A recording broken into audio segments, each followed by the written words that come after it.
Crystal PvP gives you a lot of items to work with. This video is going to help you understand those items, subscribe, all that stuff. So the first item we're going to talk about is Obsidian. Obsidian protects you from explosions. It also helps you place end crystals, as you can only place them on bedrock or obsidian. Speaking of which, end crystals can be thought of as your upward force that destroy everything in a radius like this. Nothing below the obsidian, but everything above. Next up is a respawn anchor. It won't look like this for you, but I'm using my texture pack. And if you want to know how to make your own texture pack, then click on this video. But respawn anchors blow up in all directions with a fiery explosion. Speaking of respawn anchors, you light them with glowstone.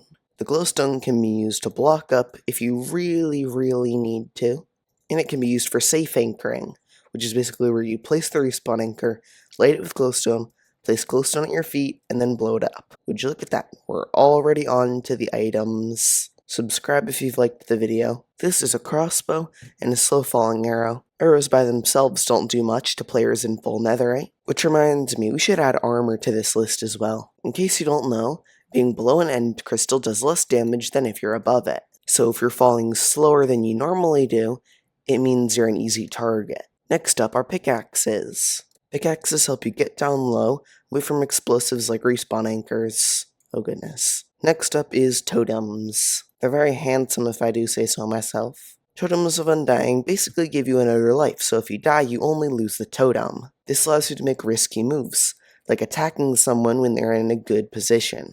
Golden apples. Also very handsome. A golden apple heals you this much, plus a little bit of regeneration. If you're in a battle and you have a few extra seconds, then it can be incredibly beneficial to eat one or two of these ender pearls. These just might be one of the most useful items in the whole game. I mean, obviously using them to teleport is incredibly useful, but if you throw them at the ground, you take a little bit of damage, and you have half a second during that red phase where you don't take any knockback.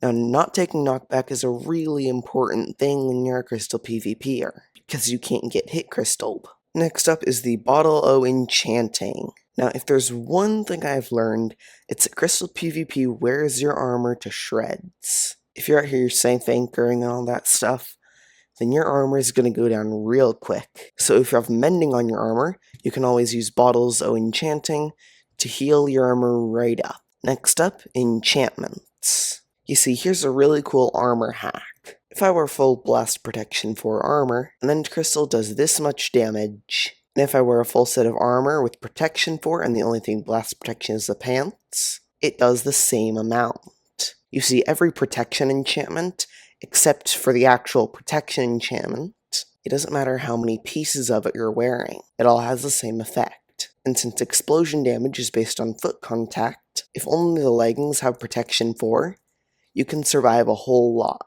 And you still get the benefits of the protection enchantment. Next up is the shield. Shields are incredibly useful for blocking explosions. That's about it. Except don't try it on PvP Legacy because there's this weird glitch just on PvP Legacy where shields can't block respawn anchors. Last but certainly not least is the Potion of the Turtle Master. Potions of the Turtle Master are incredibly useful for avoiding death. I mean, look, this guy's just sort of popping himself because he thinks I'm gonna die, but I'm not going to because I have Potion of the Turtle Master. But be aware that when you pop a totem, all your previous effects get removed. And that about wraps it up. Have a good day.